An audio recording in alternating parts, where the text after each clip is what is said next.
ഇന്ന് നമുക്ക് പന്നിക്കറി ഒരു ഗ്രേവി പോലെ വഴറ്റി വെക്കുന്നത് എങ്ങനെയാണെന്ന് നോക്കാം. ആദ്യമായി അതിന് നമ്മൾ മസാല തയ്യാറാക്കണം.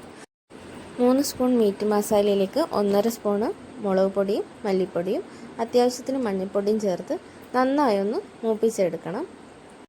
കഴുകി വാരി വെച്ച പോർക്കിലേക്ക് ഈ മസാലക്കൂട്ടും ചേർത്ത് ഒരു ചെറിയ ഇഞ്ചി കഷ്ണം മുറിച്ചിട്ട് അത്യാവശ്യത്തിന് ഉപ്പും ഇട്ട് നന്നായി യോജിപ്പിച്ചെടുത്ത് അത്യാവശ്യത്തിന് മാത്രം വെള്ളം ഒഴിച്ച് വേവിച്ചെടുക്കുകയാണ് ചെയ്യുന്നത്.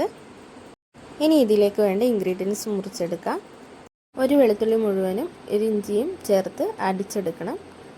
3 സവോളയും 2 തക്കാളിയും 2 പച്ചമുളകും നമുക്ക് ഇതിനകത്തേക്ക് മുറിച്ച് ചേർക്കാം. അതിനുശേഷം നമുക്കിത് വഴറ്റിയെടുക്കാം. നന്നായി ചൂടായ എണ്ണയിലേക്ക് അല്പം കടുകിട്ട് പൊട്ടിച്ച് സവോള, പച്ചമുളക്, ഇഞ്ചി, വെളുത്തുള്ളി പേസ്റ്റ് എന്നിവ ചേർത്ത് കൊടുക്കാം. ഇത് നന്നായി മൂപ്പിച്ചെടുക്കണം.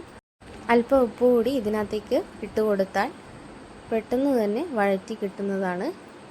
ഈ സമയം നമുക്ക് മസാലയ്ക്ക് വേണ്ട സാധനങ്ങൾ എടുക്കാം. 2 സ്പൂൺ മീറ്റ് മസാല, 1 സ്പൂൺ മുളക് പൊടി, മല്ലിപ്പൊടി, അല്പം ഗരം മസാല, കുരുമുളക് പൊടി, മഞ്ഞൾപ്പൊടി എന്നിവയാണ് എടുക്കുന്നത്. ഇത് മൂത്ത് വന്ന സവാളയിലേക്ക് ചേർത്ത് കൊടുക്കാം. എന്നിട്ട് നന്നായി യോജിപ്പിക്കണം. ഇതിലേക്ക് 2 തക്കാളി മുറിച്ചതും കൂടി ചേർത്ത് നന്നായി യോജിപ്പിക്കണം.